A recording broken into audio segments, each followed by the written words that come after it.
प्रीति का पति उससे तलाक लेना चाहता था, तो आज तलाक की सुनवाई की तारीख थी। इसीलिए प्रीति लखनऊ आई थी और कोर्ट का काम खत्म होने के बाद वो बस स्टैंड पहुंची और दिल्ली जाने वाली बस पकड़ ली। लेकिन उस बस में एक औरत की सोने की चैन चोरी हो गई। इससे बस में बड़ा हंगामा मच गया और आखिरकार बस को पुलिस स्टेशन में रुकना पड़ा, जिससे काफी देर हो गई।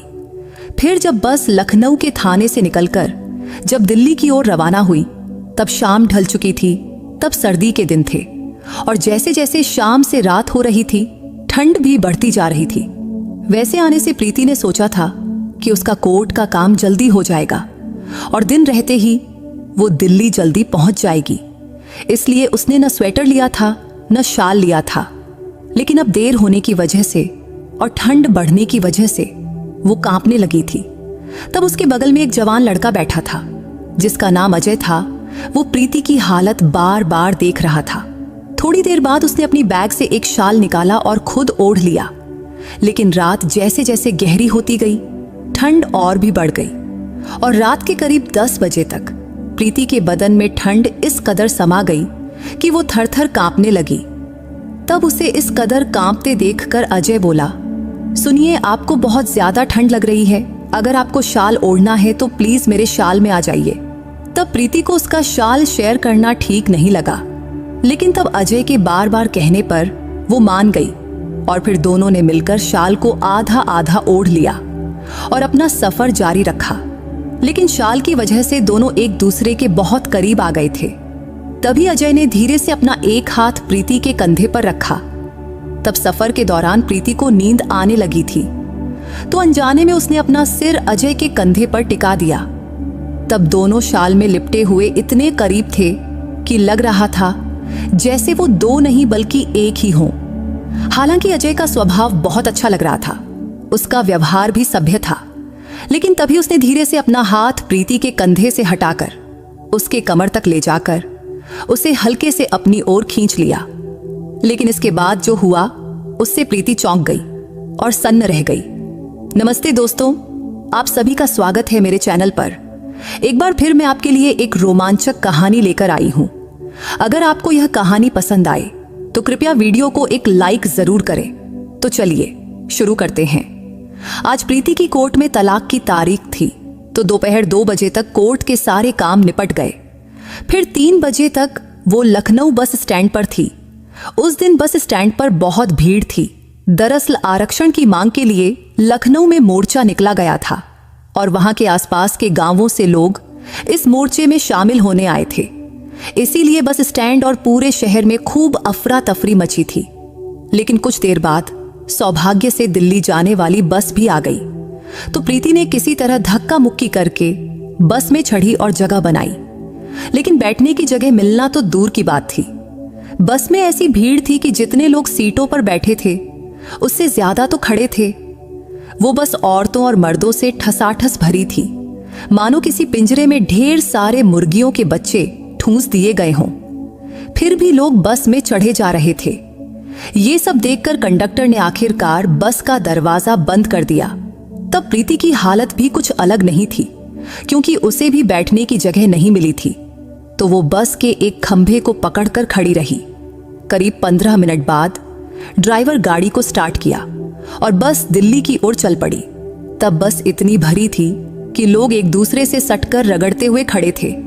तब बस अभी लखनऊ शहर में ही थी और अभी 4-5 किलोमीटर का रास्ता तय किया होगा कि कंडक्टर ने टिकट काटने की पुकार शुरू कर दिया। तब प्रीति बस के बीचों बीच खड़ी थी। तभी कंडक्टर उसके तरफ टिकट काटते हुए आने लगा, तो उसने अपनी पर्स से पैसे निकालने के लिए पर्स की चैन खोली। तभी उसका ध्यान पास की डबल सीट पर बैठी एक बूढ़ी औरत और उसके साथ बैठे एक जवान लड़के पर पड़ी। तब कुछ सीटों पर तो 3-3 लोग ठुसकर बैठे हुए थे, लेकिन इस सीट पर सिर्फ यही 2 लोग ही थे। तो प्रीति ने सोचा, शायद ये लोग थोड़ी सी जगह देकर उसे बैठने दें। लेकिन बूढ़ी औरतें कैसी होती हैं, ये तो आप सब जानते ही हैं। फिर भी जब प्रीति ने उस सीट की तरफ बढ़ी, तो उस बूढ़ी औरत ने प्रीति की ओर गुस्से से देखा। तो प्रीति को लगा कि बूढ़ी औरत से जगह मांगने का कोई फायदा नहीं। तभी प्रीति अपने मन ही मन बोली, जाने दे प्रीति, बेकार का झमेला मोल लेना सही नहीं। तभी बस का कंडक्टर धीरे धीरे उसके पास टिकट काटते हुए आ रहा था। तभी अचानक उस बूढ़ी औरत ने प्रीति का हाथ पकड़ा और बोली, बेटी बैठेगी क्या? इतना कहकर वो बूढ़ी औरत थोड़ा सरक गई और अपने बगल में बैठे लड़के को खिड़की की ओर खिसकने को कहा। फिर उसने प्रीति को थोड़ी जगह बनाकर बैठने का इशारा किया।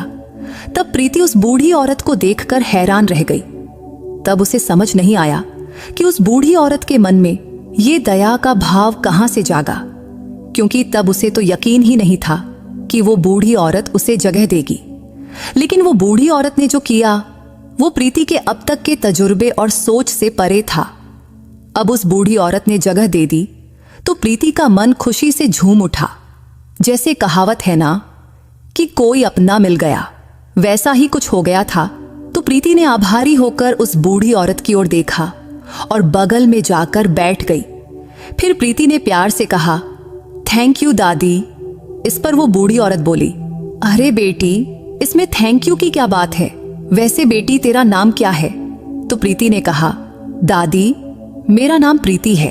तो वो बूढ़ी दादी बोली, बहुत प्यारा नाम है तेरा, फिक्र मत कर, मैं तो पास के गांव में उतर जाऊंगी। वैसे तू कहाँ जा रही है? तो प्रीति ने कहा, दादी मुझे दिल्ली जाना है। फिर बूढ़ी दादी ने कहा, अरे फिर तो तेरी बले बले हो गई, क्योंकि मैं तो अगले स्टॉप पर ही उतर जाऊंगी, फिर ये सीट तेरी समझ। तब उस बूढ़ी दादी के इन शब्दों ने प्रीति को और खुश कर दिया। वैसे वो बूढ़ी दादी प्रीति को बहुत ही बोलने वाली और नरम दिल की लगी। तब प्रीति के मन में बूढ़ों के बारे में जो पुराना ख्याल था वो उस बूढ़ी दादी की वजह से बदल गया, क्योंकि वो बूढ़ी दादी बहुत ही समझदार और दूसरों का ख्याल रखने वाली थी। शायद थोड़ा बहुत पढ़ी लिखी भी हो, ऐसा प्रीति को लगा। अभी उस बूढ़ी दादी और प्रीति की बातें चल ही रही थी कि तब खिड़की की ओर बैठा वो जवान लड़का बार बार उनकी ओर ही देख रहा था।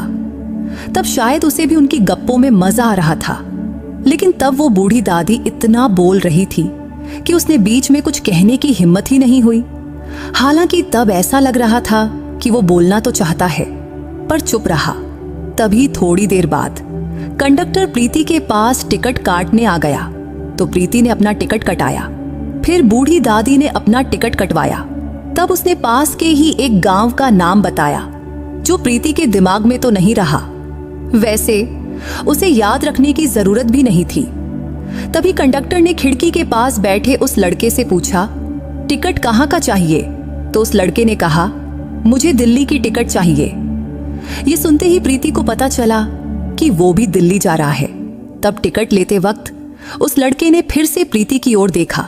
तो प्रीति को लगा कि जब उसने अपना टिकट लिया था तब इस लड़के ने जरूर सुना होगा कि वो भी दिल्ली जा रही है, इसीलिए वो बार बार उसकी ओर देख रहा था। वैसे देखने में वो लड़का प्रीति की ही उम्र का लग रहा था, शायद थोड़ा सा छोटा होगा, लेकिन उसके चेहरे पर हल्की दाढ़ी थी जिससे वो और रौबदार लग रहा था। लेकिन प्रीति ने मन में सोचा, मैं इसे इतना क्यों घूर रही हूं? और फिर उसने अपनी नजर फेर ली। इतने में ही पीछे से कुछ हंगामा मच गया और शांत बैठे लोग अचानक जोर जोर से बोलने लगे। तब उस बस में से एक औरत की आवाज साफ सुनाई दे रहा था। उसके बोलने से लग रहा था कि कोई गंभीर बात है। तभी कंडक्टर ने जोर से कहा, सभी शांत हो जाओ, और फिर बस की घंटी बजाकर उसे सड़क के किनारे रोक दिया। तभी प्रीति ने पीछे की सीट पर बैठी एक आंटी से पूछा, आंटी क्या हुआ, बस क्यों रुक गई? तो आंटी बोली, पीछे बैठी एक औरत चिल्ला रही है, उसके चिल्लाने से लगता है कि उसका सोने का मंगलसूत्र चोरी हो गया है। तभी उस औरत का आवाज और साफ सुनाई देने लगी। वो चीख रही थी और कह रही थी कि मेरा सोने का मंगलसूत्र चोरी हो गया, किसी ने मेरे गले से चुरा लिया। तब उसके इन शब्दों से बस में सब हक्के बक्के रह गए। कुछ लोग तो खड़े होकर पीछे देखने लगे। तभी कंडक्टर ने फिर जोर से कहा, सब अपनी अपनी जगह पर बैठ जाओ, हंगामा मत करो। फिर वो उस औरत के पास गया और शांत स्वर बोला, मैडम जरा अच्छे से देखो तो, बैग में तो नहीं रखा है? इस पर उस औरत ने घबराए हुए स्वर में कहा, नहीं साहब, सब देख लिया, मगर मंगलसूत्र मेरे गले में ही था। बस में चढ़ते वक्त भी था, लेकिन अब गायब है। पक्का किसी ने चुराया है। तभी प्रीति ने उस औरत की ओर देखा तो वो औरत दिखने में सांवली थी और साधारण घर की लग रही थी। इसलिए उसे लगा कि वो बेवजह हंगामा नहीं कर रही है, क्योंकि उसकी हालत देखकर लग रहा था कि वो बेचारी बिल्कुल लाचार है। तब आसपास की कुछ औरतें उसे दिलासा दे रही थीं, बहन चिंता मत करो, तुम्हारा मंगलसूत्र मिल जाएगा। फिर कंडक्टर बोला, सभी शांत बैठो, मैं कुछ करता हूं। तब प्रीति के बगल में बैठी वो बूढ़ी दादी भी पीछे की ओर देख रही थी, लेकिन खिड़की की तरफ बैठा वो लड़का, वो तो सो गया था।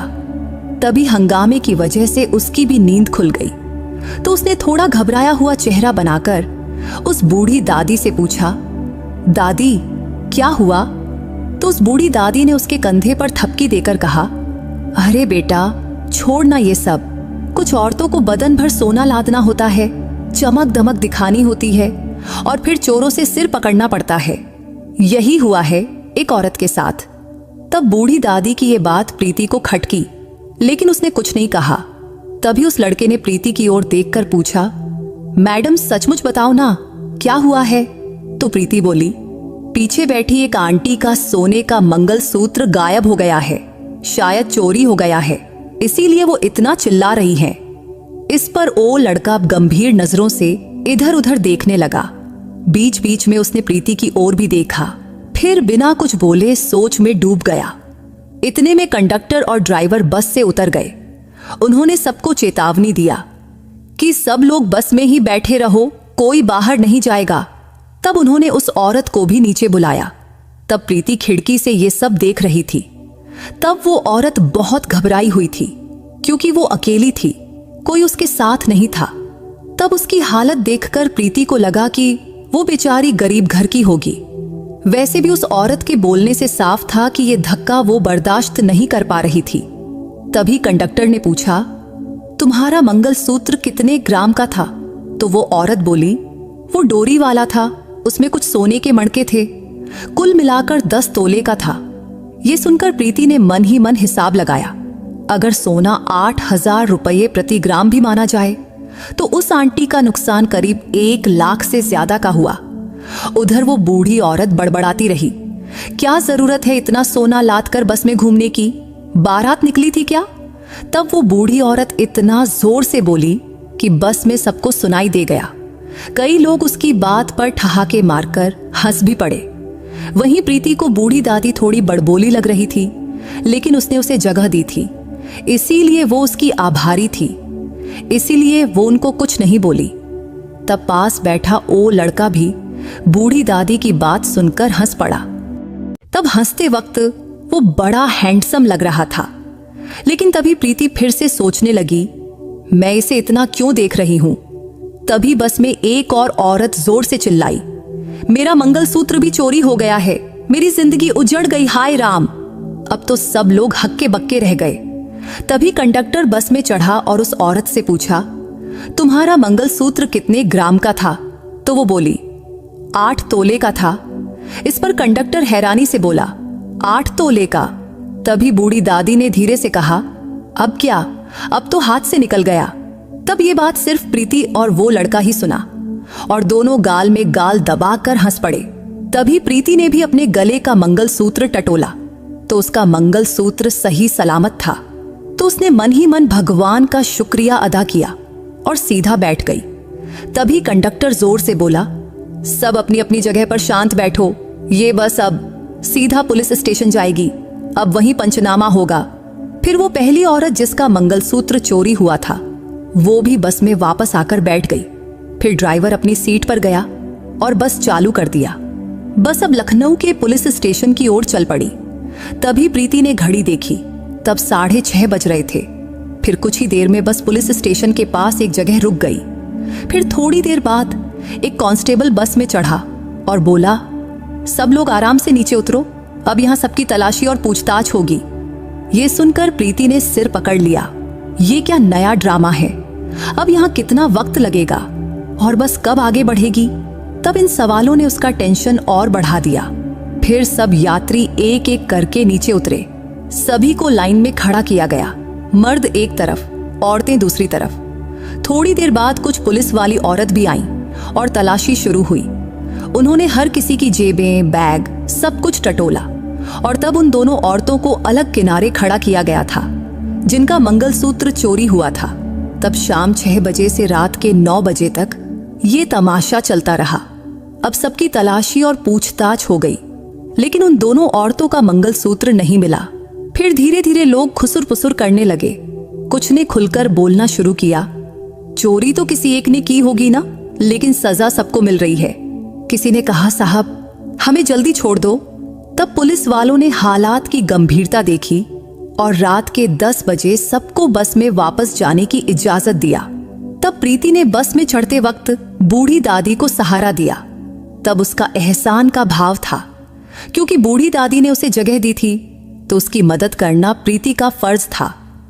बस में चढ़ते समय कंडक्टर ने हिदायत दिया, सब अपनी अपनी सीट पर ही बैठो और हंगामा मत करो।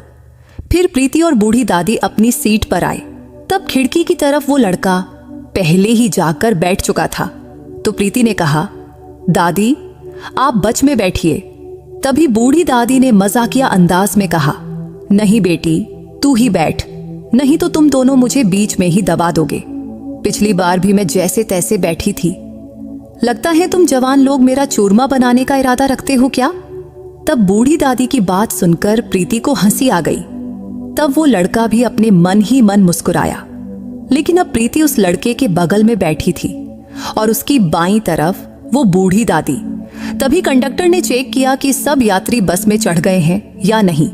फिर बोला, सबको तकलीफ हुई, असुविधा हुई, इसके लिए हमें भी बुरा लग रहा है, लेकिन सरकारी प्रक्रिया पूरी करनी जरूरी थी। तभी पीछे से एक यात्री चिल्लाया, ठीक है साहब, अब बस जल्दी चलाओ। तभी कंडक्टर ने घंटी बजाया और बस पुलिस स्टेशन से बाहर निकल गई। अब बस के सारे यात्री थक चुके थे, परेशान थे, लेकिन वो दोनों औरतें जिनका मंगलसूत्र चोरी हुआ था, उनका दुख तो सबसे बड़ा था। उनका इतना बड़ा आर्थिक नुकसान हुआ था, इसीलिए वो दोनों सदमे में थीं। लेकिन बस अब दिल्ली की ओर तेजी से चलने लगी थी। तब रास्ता खाली था, ट्रैफिक कम था, तो बस ने रफ्तार पकड़ ली। तभी बूढ़ी दादी ने प्रीति से कहा, बेटी जरा उधर खिसक ना। तो प्रीति फौरन दाहिनी तरफ थोड़ा सरक गई। तब वो लड़का अब भी अपने हाथ पैर समेटकर शांत बैठा था। तब बस करीब 1 घंटे तक चली, फिर एक स्टॉप पर रुकी और यहीं उस बूढ़ी दादी को भी उतरना था। तो उतरते समय बूढ़ी दादी ने प्रीति को प्यार से देखा और बोली, बेटी अब तू आराम से बैठ, फिक्र मत कर। तब बूढ़ी दादी की ममता भरे शब्दों ने प्रीति को बहुत सुकून दिया। फिर बूढ़ी दादी ने प्रीति के सिर पर प्यार से हाथ फेरा, अपनी छोटी सी पोटली उठाई और स्टॉप पर उतर गई। तब बूढ़ी दादी का वो ममता भरा स्पर्श प्रीति को बहुत सुकून दे गया, जिससे पिछले कुछ घंटों की थकान और तनाव जैसे एक पल में गायब हो गया। तब बूढ़ी दादी के साथ कुछ और यात्री भी उतरे और बस फिर दिल्ली की ओर चल पड़ी। अब बस के अंदर की लाइटें सब बंद हो चुकी थी। तो प्रीति के बगल में बैठा लड़का अब थोड़ा खुलकर बैठा था। तभी प्रीति का कंधा हल्के से उसके कंधे से टकराया और तभी बस ने और रफ्तार पकड़ी तो हलचल थोड़ी बढ़ गई। तभी उस लड़के की जांघ का स्पर्श प्रीति की जांघ से होने लगा, लेकिन उसने इसे अनदेखा कर दिया। तब उस लड़के ने खिड़की खुली रखा था, जिससे ठंडी हवा अंदर आ रही थी, लेकिन प्रीति को वो हवा बर्दाश्त नहीं हो रही थी। तो उसने कहा, सुनिए, खिड़की बंद कर देंगे प्लीज। तो उस लड़के ने उसकी ओर देखा और बोला, हाँ जरूर, आपको अच्छा नहीं लग रहा तो बताना था ना। मैंने तो सोचा आपको हवा चाहिए, इसीलिए खुली रखी थी। रुको अभी बंद करता हूं। फिर उसने खिड़की बंद किया और माहौल थोड़ा शांत हो गया। तब सर्दी के दिन शुरू ही हुए थे और अभी तक इतनी ठंड नहीं पड़ी थी, लेकिन अब ठंड बढ़ने लगी थी। हालांकि कुछ यात्रियों ने खिड़कियां खुली रखी थीं, जिससे बस में ठंडी हवा जोरों से चल रही थी। तभी प्रीति के मन में आया, सबको बोल दे खिड़कियां बंद करो, ठंड लग रही है। लेकिन वो कोई कलेक्टर थोड़े ही थी कि सब उसकी बात मान ले, सो वो चुप रही। फिर थोड़ी देर बाद वो लड़का खड़ा हुआ और उसने ऊपर रखा अपना बैग निकाला और उसमें से एक शाल निकाला और बैग वापस ऊपर रखकर नीचे बैठ गया। फिर उसने शाल अपने चारों ओर लपेट लिया। तब प्रीति उसे देखती रही। तब उसने भी अपने मन में सोचा, काश मैं भी शाल लाई होती, लेकिन बेकार में बैग का बोझ क्यों उठाना। वैसे भी रात 9-10 बजे तक तो दिल्ली पहुंच ही जाती, लेकिन पुलिस स्टेशन में बस रुकने की वजह से वक्त बर्बाद हो गया था। लेकिन अब उसकी भरपाई सबको करनी पड़ रही थी। बस में छोटे छोटे बच्चे और बूढ़े लोग भी थे जिन्हें देर रात पहुंचने की तकलीफ होने वाली थी। अब बस में सन्नाटा छा गया था, लेकिन प्रीति के मन में विचारों का तूफान मचा हुआ था। तब रात के करीब 12 बजे होंगे, तो उसे अब बहुत ठंड लगने लगी थी। तभी बस नदी किनारे रुकी और कंडक्टर ने जोर से कहा, अगले 20 मिनट यहीं रुकेंगे, जिसे चाय पानी करना है वो फटाफट निपटा ले। तब प्रीति के लिए ये मौका था गरम चाय पीकर ठंड भगाने के लिए, तो वो फौरन बस से उतर गई। तब कई यात्री नीचे उतरे तो कुछ बस में ही रहे। फिर प्रीति नदी किनारे एक बेंच पर बैठी और चाय मंगवाई। फिर गरम चाय पीते हुए उसके शरीर में थोड़ी गर्मी आई। तब पास ही थोड़ी दूर पर वो लड़का भी खड़ा था। तभी प्रीति ने उसे देखकर पूछा, सुनिए, आपने चाय नहीं ली? इस पर वो हंसकर बोला, हाँ ले रहा हूं, मंगवाया हूं, अभी लाएंगे। फिर थोड़ी देर बाद वेटर ने उसकी चाय भी लाकर दिया। तब प्रीति के बगल में थोड़ी जगह खाली थी, तो उसने नम्रता से कहा, अगर आप चाहें तो यहां बैठ सकते हैं।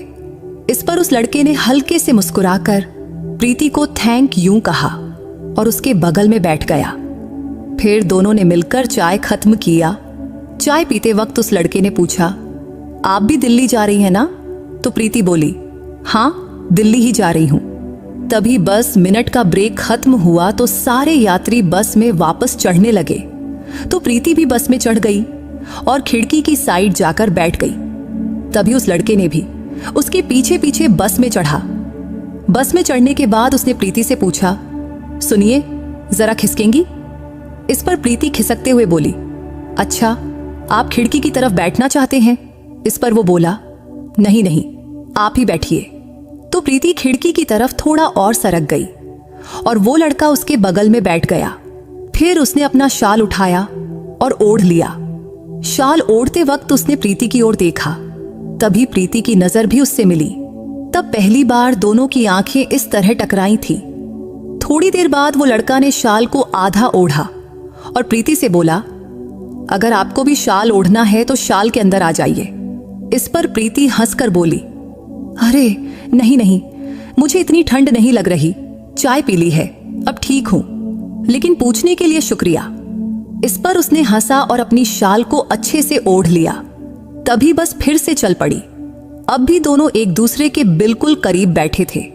तभी प्रीति के दिमाग में विचार चलने लगे, रात को स्टॉप पर उतरकर घर कैसे पहुंचूंगी? तभी उस लड़के ने बोला, आपने देखा क्या? तभी प्रीति घबराकर बोली, क्या? तो वो बोला, वो पीछे बैठी आंटी जिसका मंगलसूत्र चोरी हुआ है, वो कितनी दुखी है, उसका चेहरा एकदम उदास हो गया है। और वो आगे बैठी आंटी जिसका भी मंगलसूत्र चोरी हुआ है, लेकिन उसके चेहरे पर जरा भी फिक्र नहीं दिख रही है। इस पर प्रीति ने कहा, मतलब आप क्या कहना चाहते हैं? समझ नहीं आया। तो वो लड़का प्रीति के थोड़ा करीब आया और धीमी आवाज में बोला, मुझे लगता है कि वो आगे वाली आंटी ही चोर हो सकती है। उसी ने पीछे वाली आंटी का मंगलसूत्र चुराया होगा और खुद नाटक रच लिया कि उसका भी मंगलसूत्र गायब है। ये सुनकर प्रीति हैरान रह गई, क्योंकि तब उस लड़के के इस अनुमान ने उसे चौंका दिया था। फिर उसने उस लड़के की ओर देखकर कहा, सचमुच ये बात तो किसी ने सोची ही नहीं। पुलिस को भी उस आंटी की अच्छे से जांच करनी चाहिए थी। तभी उस लड़के ने सिर हिलाते हुए कहा, हाँ, और अगर इनका सचमुच कुछ गायब हुआ होता तो उसके चेहरे पर वो दुख दिखता, लेकिन वो तो बिल्कुल बेफिक्र लग रही है। तब प्रीति ने भी उस लड़के की बात का समर्थन किया और मन में सोचने लगी कि सचमुच पुलिस ने सबकी तलाशी ली, लेकिन शायद इन दोनों की जांच नहीं किया, इसलिए कहीं इस लड़के का अंदाजा सही तो नहीं। फिर थोड़ी देर दोनों चुप रहे। तब बस तेज रफ्तार से दौड़ रही थी, लेकिन अब प्रीति को फिर से ठंड लगने लगी थी। तभी उस लड़के ने पूछा, आपका नाम क्या है? तो प्रीति के मन में सवाल उठा, ये मेरा नाम क्यों पूछ रहा है? लेकिन फिर उसने सोचा, शायद बस में बैठे बैठे बोर हो गया होगा। तो उसने जवाब दिया, मेरा नाम प्रीति है। नाम सुनते ही वो लड़का बोला, अच्छा, बड़ा प्यारा नाम है आपका। इधर अब प्रीति को भी उसका नाम जानने की उत्सुकता हुई, तो उसने पूछा, आपका नाम क्या है? इस पर वो हंसकर बोला, मेरा नाम अजय है। थोड़ी देर बाद अजय फिर बोला, सुनिए, ये शाल ले लीजिए ना, मुझे लगता है आपको इसकी बहुत जरूरत है एल, क्योंकि आपको ज्यादा ठंड लग रही है। इस पर प्रीति ने कहा, अरे नहीं, आप ही ओढ़ लीजिए, आप मुझे अपनी शाल दे देंगे तो फिर आप क्या ओढ़ेंगे? इस पर अजय हल्के से हंसा और बोला, कुछ नहीं, लेकिन मैं मैनेज कर लूंगा। लेकिन प्रीति को उसकी शाल लेना ठीक नहीं लगा, हालांकि उसे जरूरत थी, तो वो थोड़ा हिचकिचाई। लेकिन अजय बार बार आग्रह करता रहा, अरे ले लीजिए ना। तब उसके जिद करने पर प्रीति ने शाल ले ली और कंधों पर डाल ली। शाल ओढ़ते ही उसे थोड़ा सुकून मिला। वैसे शाल पतली थी, लेकिन कॉटन की थी, तो ठंड थोड़ी कम लगने लगी। वैसे अब भी अजय प्रीति के पास ही बैठा था और अब रात के 1 बज चुके थे, तो यात्रियों को सोने के लिए बस के अंदर की लाइटें बंद थीं। सिर्फ 2 छोटी लाइटें जल रही थीं, जिनसे हल्का हल्का उजाला फैला था। उस रोशनी में सबके चेहरे धुंधले दिख रहे थे। तभी प्रीति ने खुद ही अजय से कहा, सुनिए, आपको भी तो ठंड लग रही होगी, तो ये शाल हम दोनों शेयर कर लें।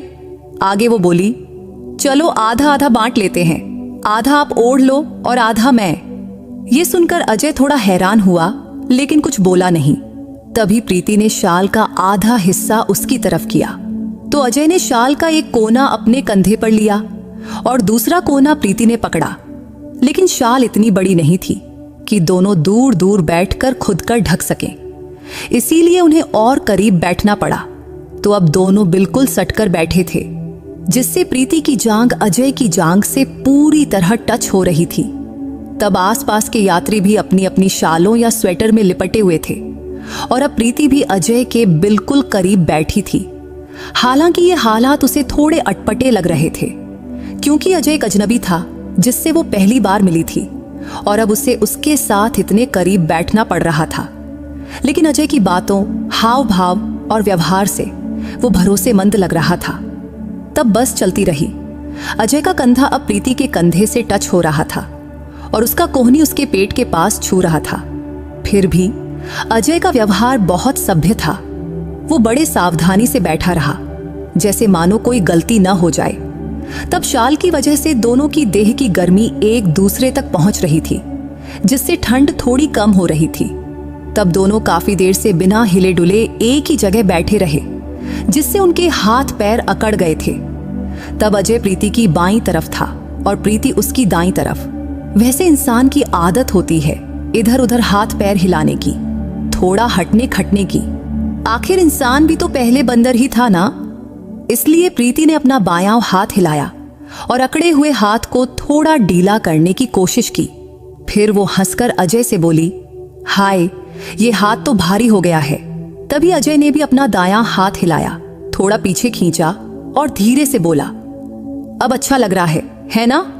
इसलर प्रीति ने सिर हिलाया और खिड़की की तरफ देखने लगी। तभी अजय ने अपना दायां हाथ अपने छाती के ऊपर से प्रीति की पीठ के पीछे रखा।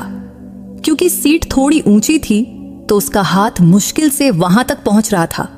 कुछ देर उसने हाथ वैसे ही रखा, लेकिन अचानक उसका हाथ सीट से फिसला और सीधा प्रीति के कंधे पर आ गिरा, जिससे प्रीति थोड़ा चौंकी। तो अजय ने फौरन कहा, सॉरी, गलती से बैलेंस बिगड़ गया। इस पर प्रीति हंसकर बोली, कोई बात नहीं, हालात ही ऐसे हैं। इस बात पर अजय भी शरारती अंदाज में हंसा, फिर बेझिझक बोला, तो ये हाथ ऐसे ही रखूं? इस पर प्रीति एक पल चुप रही, फिर धीमी आवाज में बोली, हाँ रख लीजिए, कोई दिक्कत नहीं। फिर अजय ने अपना दायां हाथ हल्के से प्रीति के कंधे पर रखा। तब प्रीति के बाल जूड़े में बंधे थे तो उसकी पीठ खुली थी, तो अजय के हाथ की गर्मी उसके कंधे और पीठ पर महसूस हो रही थी, जिससे धीरे धीरे शाल में बैठी हुए प्रीति को अच्छा लगने लगा। लेकिन अजय में एक समझदारी थी कि उसने अपना हाथ बस रखा ही रखा, कुछ हरकत नहीं किया। तब कुछ देर बाद प्रीति का हाथ भी अनजाने में अजय की जांघ पर चला गया। तभी उसने अजय के चेहरे की ओर देखा। तब अजय भी उसे देख रहा था। तब एक पल के लिए दोनों की नजरें टकराईं, लेकिन प्रीति ने फौरन अपनी नजरें फेर ली और खिड़की की तरफ देखने लगी। हालांकि अब ठंड बढ़ गई थी, लेकिन ठंड से ज्यादा चेहरे पर ठंडक और मन में उठ रही हलचल महसूस हो रही थी। इधर ज्यादा रात होने की वजह से प्रीति की आंखों पर नींद का असर होने लगा। फिर भी वो कोशिश कर रही थी कि वो अपनी आंखें खुली रखे, लेकिन नींद अपने आप आंखों पर चढ़ रही थी। फिर कुछ ही पलों में उसका सिर अजय के कंधे पर जा गिरा। फिर झटके से उसे होश आया और वो फौरन सीधी बैठ गई। तब अजय धीरे से हंस रहा था। फिर बोला, अगर नींद में हो तो सिर मेरे कंधे पर रखने में कोई दिक्कत नहीं। इस पर प्रीति थोड़ा झेप कर उसकी ओर देखने लगी। तब अजय के चेहरे पर एक अलग सी चमक थी। तब उसकी नजरें जैसे कह रही थीं कि वो भरोसेमंद है। हालांकि प्रीति को पता था कि वो अजनबी है, लेकिन फिर भी अनजाने में उसने अपना सिर अजय के कंधे पर टिका दिया और कुछ ही पलों में उसे नींद आ गई। फिर थोड़ी देर बाद अचानक बस की रफ्तार कम हुई तो प्रीति को लगा जैसे किसी ने उसे हिलाया। तो उसने आंखें खोली तो देखा कि उसका हाथ अजय की जांघ पर पड़ा था और अजय हल्के से उसका हाथ हिला रहा था। तब उसका स्पर्श इतना नरम था कि प्रीति के बदन में एक अजीब सी लहर दौड़ गई। लेकिन उसने जल्दी से अपना हाथ पीछे खींचा और अजय की ओर देखी तो अजय बोला, सुनिए, अब शहर आ गया है, लोग उतरने की तैयारी कर रहे हैं। आपको कहाँ उतरना है, इसीलिए आपको उठाया।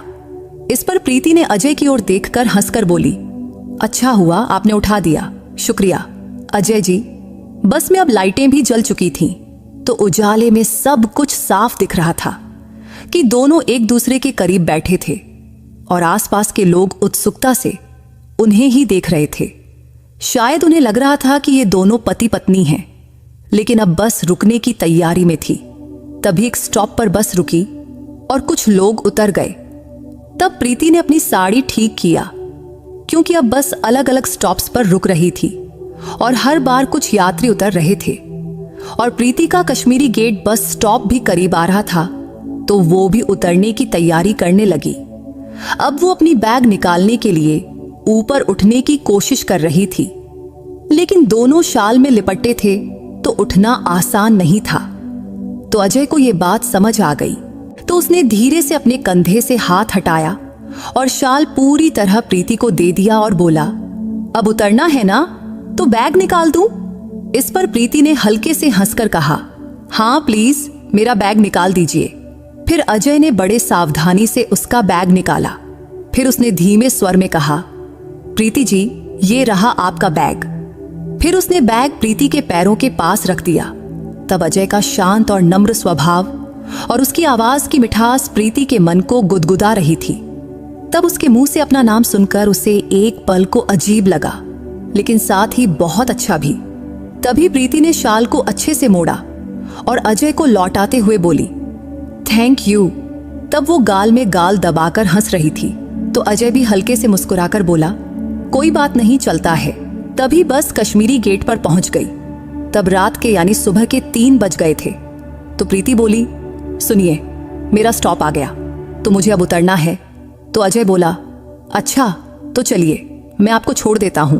तभी बस रुकी और दोनों नीचे उतर गए। कश्मीरी गेट स्टॉप पर बस से उतरने वाले सिर्फ वही 2 थे, तो स्टॉप पर उतरकर दोनों थोड़ा किनारे खड़े हो गए। तब रात की खामोशी में सिर्फ कुत्तों के भौंकने की आवाज ही गूंज रही थी। तो दोनों ने इधर उधर देखा, रिक्शा, ऑटो ढूंढने की कोशिश किया, लेकिन इतनी रात गए रिक्शा, ओटी मिलना मुश्किल था। तब वही खड़े हुए 15 मिनट बीत गए, पर एक भी रिक्शा या ऑटो नहीं दिखी। तो प्रीति थोड़ी बेचैन होकर अजय के करीब गई और बोली, देखिए, अभी तक रिक्शा या ऑटो नहीं मिला, अब क्या होगा? तो अजय ने शांत स्वर में कहा, चिंता मत करो, थोड़ा और इंतजार करते हैं। तभी प्रीति ने पूछा, आपको कहाँ जाना है? तो वो बोला, मेरा घर यहीं पास में ही है, मैं पैदल चला जाऊंगा। इस पर प्रीति ने कहा, तो फिर आप यहाँ क्यों रुके हैं? इस पर अजय हल्के से हंसकर बोला, आपके लिए, आपको रिक्शा मिल जाए तब मैं चला जाऊंगा। तब उसके इस जवाब ने प्रीति के मन में एक सुकून भरी लहर दौड़ा दी। फिर वो बोली, आपका बहुत बहुत शुक्रिया। इस वक्त अगर आप साथ न होते तो मैं डर के मारे कांप रही होती। इस पर अजय हंसकर बोला, फिक्र मत करिए, मैं हूं ना, वैसे भी यहाँ पास में पुलिस स्टेशन है। तब रिक्शा का इंतजार करते करते सुबह के 3:30 बज गए। तब प्रीति तंग आकर बोली, अगर रिक्शा नहीं मिला तो शायद मुझे सुबह तक यहीं बैठना पड़ेगा। इस पर अजय बोला, ऐसा नहीं होगा, लेकिन अगर आपको बुरा ना लगे तो आप मेरे घर चल सकती हैं, घर यहीं पास में है। इस पर प्रीति ने एक पल उसके चेहरे की ओर देखा। तब उसकी आंखों में सच्चाई झलक रही थी, तो मन में सोचा, ये गलत नहीं कह रहा। फिर उसने हल्के से सिर हिलाया और बोली, ठीक है। इस पर अजय मुस्कुराया और बोला, चलिए फिर। उस रात की खामोशी में दोनों एक दूसरे के पीछे पीछे चल पड़े। अजय अपना बैग पकड़े हुए आगे आगे चल रहा था और प्रीति उसके पीछे। तब चलते चलते अजय ने एक बार मुड़कर देखा और धीरे से पूछा, आपका बैग मैं पकड़ लूं? इस पर प्रीति हल्के से हंसकर बोली, नहीं नहीं, रहने दीजिए, आपका बैग पहले ही भरा हुआ है, वैसे मेरा बैग इतना भारी नहीं है। तब थोड़ी दूर चलने के बाद, यानी करीब 6-7 मिनट में ही अजय एक घर के सामने रुक गया। वो घर पुराने जमाने का साधारण सा रो हाउस था। फिर उसने गेट खोला और बोला, ये मेरा घर है। फिर दोनों गेट से अंदर घुसे और अंदर की दरवाजे के पास पहुंचकर अजय ने अपने बैग से चाबी निकाला। फिर अजय ने ताला खोला और प्रीति को हाथ से इशारा करते हुए कहा, अंदर आइए। फिर प्रीति धीरे से चौखट पर कदम रखकर घर में घुस गई। वो घर साधारण लेकिन साफ सुथरा था। अंदर जाते ही अजय ने कहा, अपना बैग यहां रख दीजिए। तो प्रीति ने बैग कुर्सी पर रख दिया। फिर अजय बोला, प्रीति जी, आप पहली बार मेरे घर आई हैं, ऐसा लग रहा है कि ढंग से स्वागत भी नहीं कर पाया, फिर भी कुछ लेंगी, चाय या कॉफी? तो प्रीति ने थके स्वर में उसकी ओर देखकर कहा, नहीं नहीं अजय जी, आपने इतना कहा वही बहुत है, वैसे भी हम दोनों बहुत थक गए हैं, तो थोड़ा आराम कर लें। इस पर अजय हल्के से हंसा और बोला, बिल्कुल सही कहा प्रीति जी, वैसे वो घर छोटा था, बस 2 ही कमरे थे उसमें सामने की तरफ एक बड़ा कमरा था और पीछे एक छोटा सा किचन और बाथरूम। तभी प्रीति ने बाथरूम पूछा तो अजय ने तुरंत इशारा करते हुए कहा, वो रहा दरवाजा, मैं खोल देता हूं। फिर प्रीति बाथरूम में गई, ठंडे पानी से मुंह धोया, शीशे में खुद को देखा तो बाल थोड़े बिखरे थे, तो उसने बाल ठीक किए, साड़ी का पल्लू संवारा और बाहर आई। तब कमरे में अजय सोफे पर चादर बिछा रहा था। तब उसने पलंग छोड़कर सोफे पर सोने का फैसला किया था। तो प्रीति ने कहा, अजय जी, आप पलंग पर सो जाइए, मैं सोफे पर सो लूंगी। इस पर अजय बोला, अरे प्रीति जी, आप मेरे घर में मेहमान हैं, तो मेहमानों को पलंग देना मेरा फर्ज है, और आप फिक्र मत करिए, मुझे सोफे की आदत है। तब उसके जिद करने पर प्रीति को उसकी बात माननी पड़ी और फिर वो पलंग पर लेट गई। वो गद्दा बहुत नरम था, शायद अजय का अपना पसंद था। फिर अजय भी सोफे पर लेट गया, चादर ओढ़ लिया। तब प्रीति चादर ओढ़कर सोने की कोशिश कर रही थी, लेकिन उसके दिमाग में विचारों का तूफान मचा था कि एक अनजान इंसान के घर में वो रुकी थी। लेकिन अजय सज्जन लग रहा था तो उसे डर नहीं लग रहा था। कमरे में बल्ब भी जल रहा था, जिसकी रोशनी सीधे आंखों पर पड़ रही थी, जिससे नींद नहीं आ रही थी। तो प्रीति ने धीमे स्वर में कहा, अजय जी, ये बल्ब बंद कर देते तो अच्छा होता। इस पर अजय बोला, हाँ, मैं भी बल्ब बंद करना चाहता था, लेकिन आपके लिए चालू रखा। तभी प्रीति ने कहा, नहीं, मैं तो रात में बल्ब बंद करके ही सोती हूँ। ठीक है, आपकी बात मानता हूँ, कहकर अजय ने बल्ब बंद कर दिया। अब कमरे में सन्नाटा छा गया, सिर्फ खिड़की से हल्की रोशनी अंदर झांक रही थी। अब दोनों सोने की तैयारी में थे, क्योंकि सफर की थकान बदन पर हावी थी और बस यात्रा की मुसीबतों की यादें मन में ताजा थीं। फिर कुछ ही देर में प्रीति को नींद आ गई। फिर पता ही नहीं चला कब सुबह हुई। सुबह कहीं से हल्की सी आवाज आई। तब प्रीति ने अपनी आंखें खोली और चादर मुंह से हटाई और सामने देखी। तभी अजय हंसकर बोला, गुड मॉर्निंग। तो प्रीति थोड़ा घबराकर बोली, गुड मॉर्निंग। तब उसने अजय की ओर देखा तो उसने कपड़े बदल लिया था और एक फिटिंग वाला टी-शर्ट पहना था, जो उसके सुदृढ़ शरीर को और आकर्षक बना रहा था। और उसका लंबा चौड़ा कद उसे और भी सुंदर दिखा रहा था। तो प्रीति कुछ पल तो उसे देखती ही रही, फिर खुद को संभाली। तभी अजय बोला, आप फ्रेश हो लीजिए, तब तक मैं चाय बनाता हूं। फिर प्रीति बाथरूम गई। वहां लाल दंत मंजन और कोलगेट रखा था। हालांकि उसके पास ब्रश नहीं था, तो उसने उंगली से दंत मंजन लगाकर दांत साफ किया, मुंह धोया, फिर शीशे में देखकर बाल ठीक किया और बाहर आई। बाहर आते ही किचन से चाय और दूध की खुशबू आ रही थी। तो प्रीति जाकर सोफे पर बैठी और अपने बैग की ओर देखी। तो बैग वैसे ही था जैसा रात में छोड़ा था। तो अब वो वापसी की तैयारी में थी। तभी अजय किचन से बाहर आया। तब उसके हाथ में चाय का 2 कप था। उसने कप प्रीति के सामने रखते हुए कहा, लीजिए प्रीति जी, अदरक वाली गर्मा गर्म चाय, इससे ताजगी आ जाएगी। इस पर प्रीति बोली, अरे आपने क्यों तकलीफ किया? तो अजय ने हंसकर कहा, तकलीफ कैसी, अपने लिए बना रहा था तो आपके लिए भी 1 कप और बना लिया। तब प्रीति उसकी बात सुनकर हल्के से मुस्कुराई और चाय का कप उठा लिया। वो चाय इतनी शानदार थी कि कुछ पल के लिए रात के सफर की सारी थकान ही गायब हो गई। तब चाय पीते हुए प्रीति के मन में ख्याल आया, क्या ये यहाँ अकेले रहते हैं? ये ख्याल आते ही उसने पूछ लिया, अजय जी, क्या आप यहाँ अकेले रहते हैं? इस पर अजय हंसा और बोला, नहीं, मेरी माँ मेरे साथ रहती हैं, लेकिन वो अभी गांव गई हैं। तब उसके इस जवाब से प्रीति के मन में अब 2 ही सवाल उठे, या तो वो शादीशुदा है या कुंवारा। तब उसने अजय को थोड़ा गौर से देखी। फिर इस बारे में पूछना उसे सही नहीं लगा। तो चाय खत्म करके उसने कप साइड में रखी और खड़ी हो गई। फिर बोली, अजय जी, आपने मेरी बहुत मदद की है, इसके लिए मैं आपकी बहुत बहुत शुक्रगुजार हूं, लेकिन अब मुझे चलना चाहिए। इतना कहकर वो दरवाजे की ओर बढ़ने लगी। तभी कुछ याद आया और वो मुड़कर बोली, आपका मोबाइल नंबर मिल सकता है? इस पर अजय हंसकर बोला, हाँ जरूर। फिर प्रीति ने अपना फोन निकाला और उसका नंबर अपने फोन में सेव किया और उसे एक मिस्ड कॉल दिया। तब अजय का फोन टेबल पर रखा था। तभी रिंग बजी और वो बोला, हाँ आपका कॉल आ गया। तभी प्रीति हल्के से हंसी और बोली, शुक्रिया, फिर मिलते हैं कभी। फिर अजय ने कहा, हाँ जरूर। फिर प्रीति घर से बाहर निकली, ऑटो पकड़ी और अपने घर पहुंच गई। घर पहुंचते ही उसकी मां ने पूछा, कहाँ थी तू?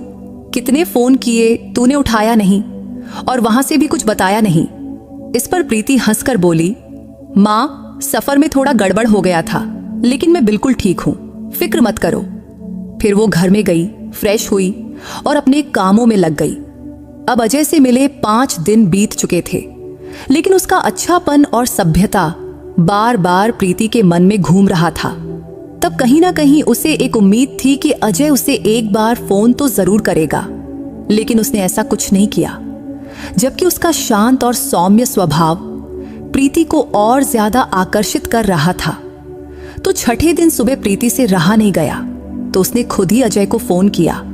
तब पहली बार फोन का रिंग लंबा बजा, लेकिन उसने उठाया नहीं। फिर 5 मिनट बाद अजय का कॉल आया, तो प्रीति ने उत्सुकता से फोन उठाया और कहा, हेलो। तो उधर से अजय की शांत लेकिन मधुर आवाज आई, हेलो प्रीति जी, आप कैसी हैं? तब उसकी आवाज में थोड़ा सा घबराहट थी, शायद उसे प्रीति के फोन की उम्मीद नहीं थी। तो प्रीति ने फटाफट जवाब दिया, आपकी याद आई तो फोन किया। इस पर अजय धीरे से बोला, अच्छा, बहुत अच्छा किया। फिर उनकी बातें शुरू हो गईं। क्या बोले, कैसे बोले, पता ही नहीं चला, क्योंकि गपशप इतनी रंगीन थी कि रुकने का नाम ही नहीं ले रही थी।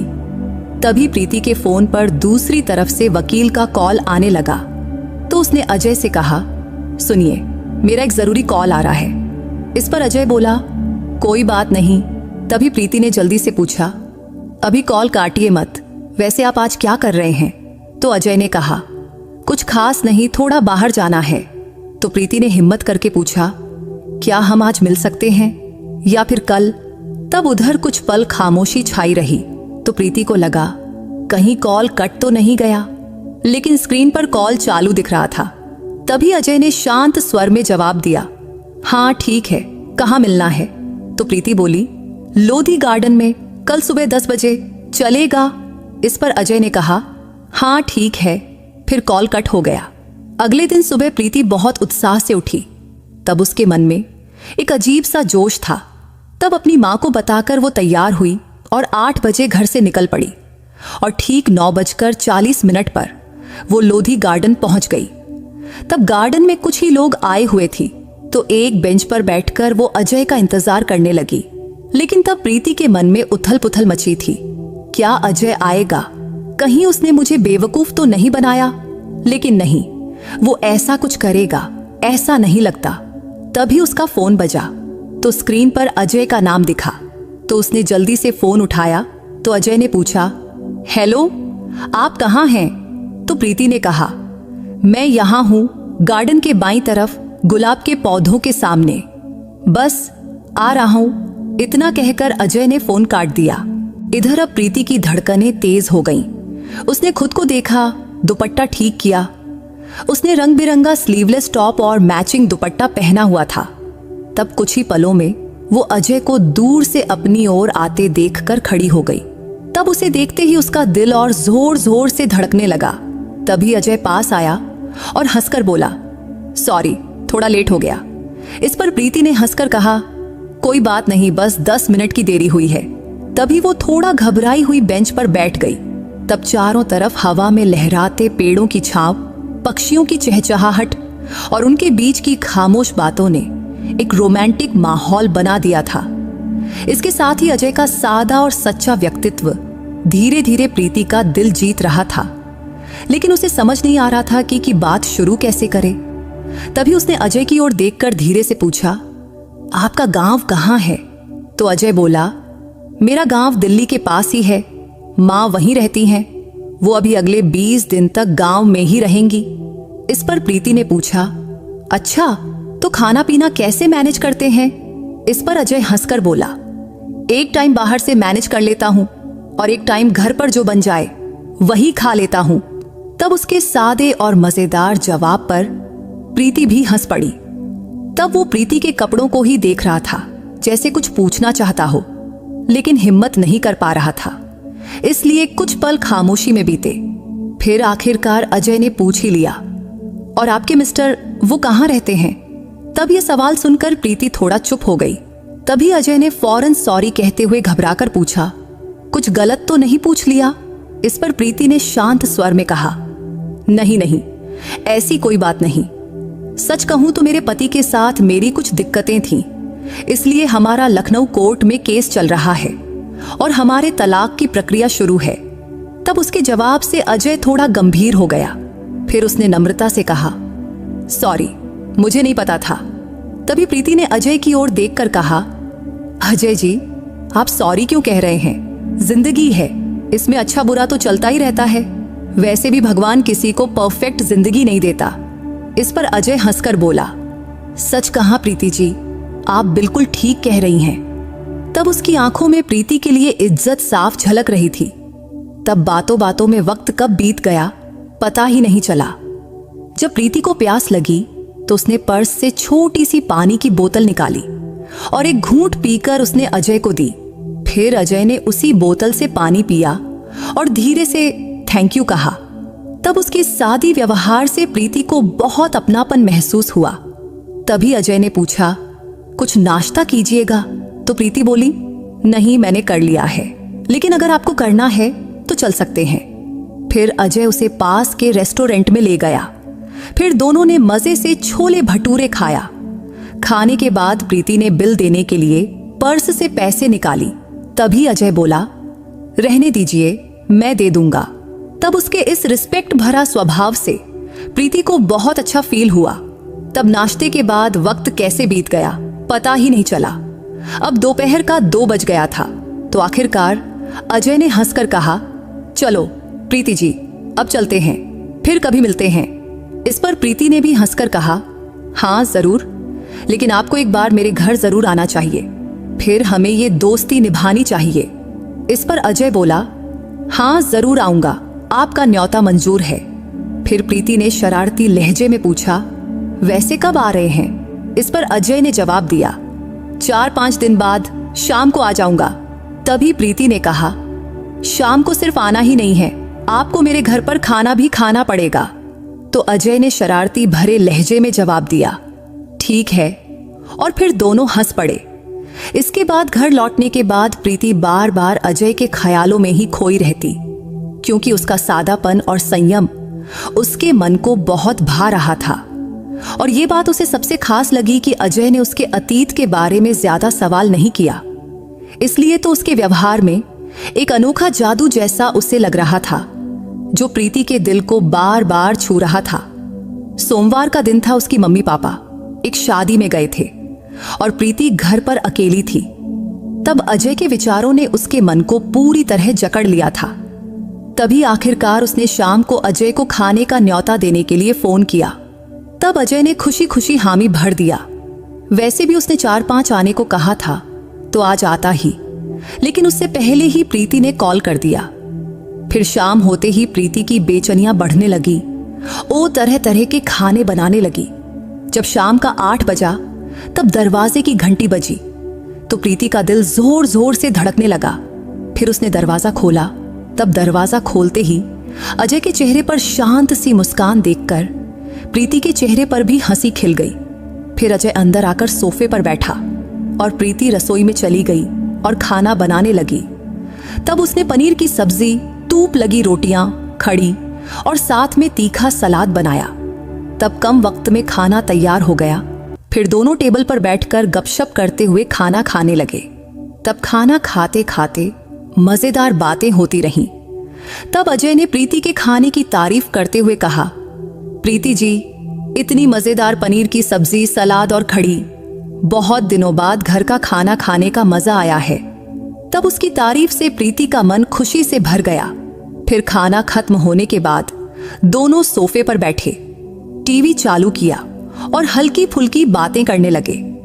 तभी प्रीति ने हंसकर पूछा, अजय जी, आपको आइसक्रीम पसंद है?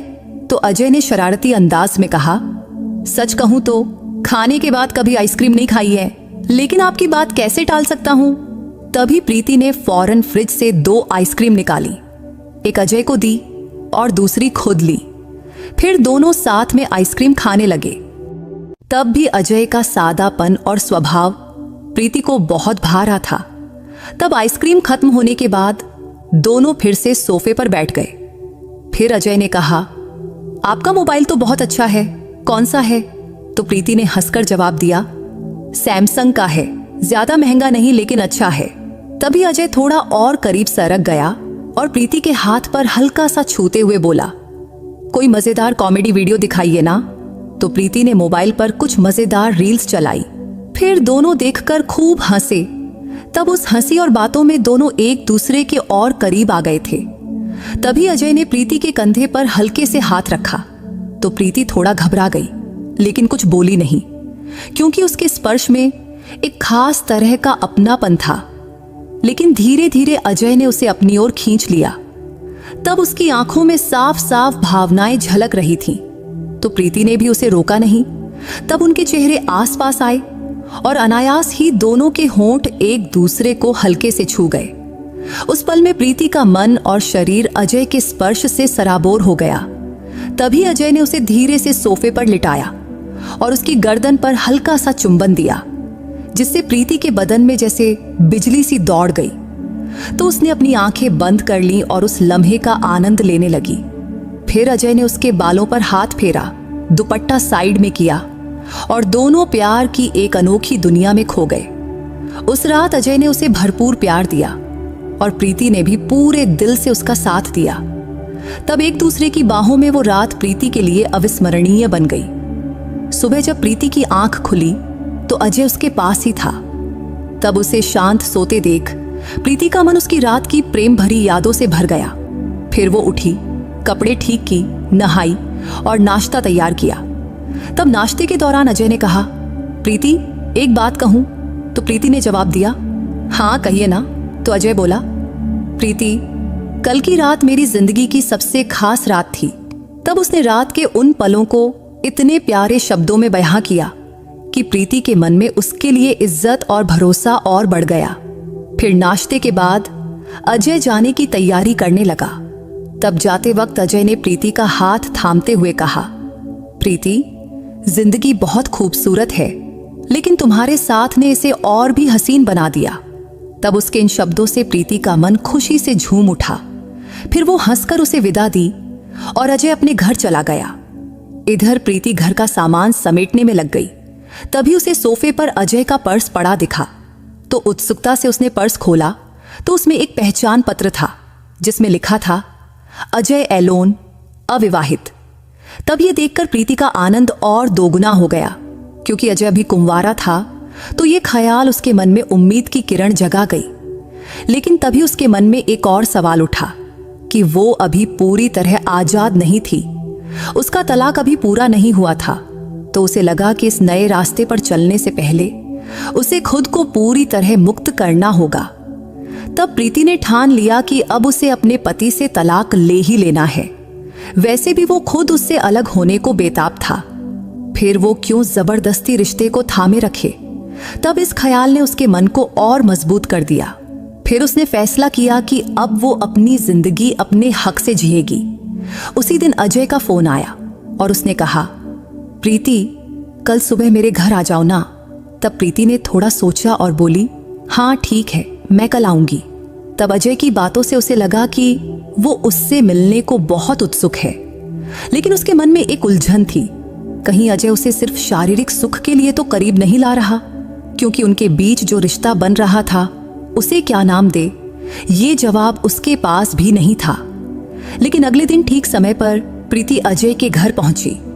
फिर दरवाजा खुलते ही अजय ने उसे गले से लगा लिया और बोला, प्रीति जी, आपकी बहुत याद कर रहा था। उस दिन तो मन कर रहा था कि आपकी छोड़ूं ही नहीं और हमेशा के लिए आपके साथ ही रहूं। तब उसके इन शब्दों से प्रीति का दिल खुशी से भर गया। फिर अजय ने उसे हल्के से चूमा, लेकिन प्रीति ने उसे रोकते हुए कहा, अजय रुक जाओ, मुझे कुछ कहना है। हाँ बोलो ना प्रीति, अजय ने चिंतित स्वर में कहा। तो प्रीति ने उसकी आंखों में आंखें डालकर कहा, अजय मेरी शादी पहले हो चुकी है। आपको पता है कि मेरा तलाक का केस लखनऊ कोर्ट में चल रहा है, इसलिए मैं अभी पूरी तरह आजाद नहीं हूं। लेकिन मैं आपसे पूछना चाहती हूं, क्या आप मेरा जिंदगी भर का साथी बनोगे? क्योंकि मुझे सिर्फ शारीरिक सुख के लिए कोई नहीं चाहिए, बल्कि मुझे जीवन साथी चाहिए। अगर आप तैयार हो तो मेरे लिए इससे बड़ा सौभाग्य कुछ नहीं। तब ये सुनकर अजय के चेहरे पर खुशी की लहर दौड़ गई। उसने अचानक प्रीति को दोनों हाथों से पकड़कर अपने गोद में उठाया और हंसकर बोला, प्रीति जी, आपने तो मेरे दिल की बात कह दी। वैसे भी मुझे आपके अतीत से कोई मतलब नहीं, मैं सिर्फ आपका भविष्य का हिस्सा बनना चाहता हूं। इसलिए आप जैसी है मुझे वैसी ही चाहिए। मेरे घर में सिर्फ मेरी माँ है और वो मेरे फैसले को जरूर मंजूर करेंगी। बस आप अपने घर वालों से इजाजत ले लीजिए। इस पर प्रीति खुशी से बोली, ठीक है अजय जी, मैं अपने घर वालों से बात करती हूँ। उस दिन दोनों ने फिर से प्यार भरे पल साथ बिताए। फिर शाम को प्रीति अपने घर लौटी। तब उसके मम्मी पापा गांव से वापस आ चुके थे। तो प्रीति ने उन्हें अजय और अपने बारे में सब कुछ बताया और आखिर में बोली, मम्मी पापा, अजय मुझसे शादी करने को तैयार है, बस आपकी रजामंदी चाहिए। इस पर उसकी मम्मी पापा ने उसकी आंखों में देखा और बोले, बेटी, तेरी फैसले को हमारी पूरी सहमति है। बस तू अजय के साथ खुश रहना, यही हमारी खुशी है। हमें और क्या चाहिए। फिर जल्द ही प्रीति और अजय की शादी पक्की हो गई और उनका विवाह बड़े धूमधाम और खुशी से संपन्न हुआ। शादी के बाद प्रीति और अजय ने एक दूसरे के साथ नई और खूबसूरत जिंदगी की शुरुआत किया। तो दोस्तों, उम्मीद है ये कहानी आपके दिल को छू गई होगी। अगर आपको प्रीति की ये कहानी पसंद आई हो तो इस वीडियो को लाइक और चैनल को सब्सक्राइब करना मत भूलना। फिर किसी नई कहानी में मुलाकात होगी। बाय।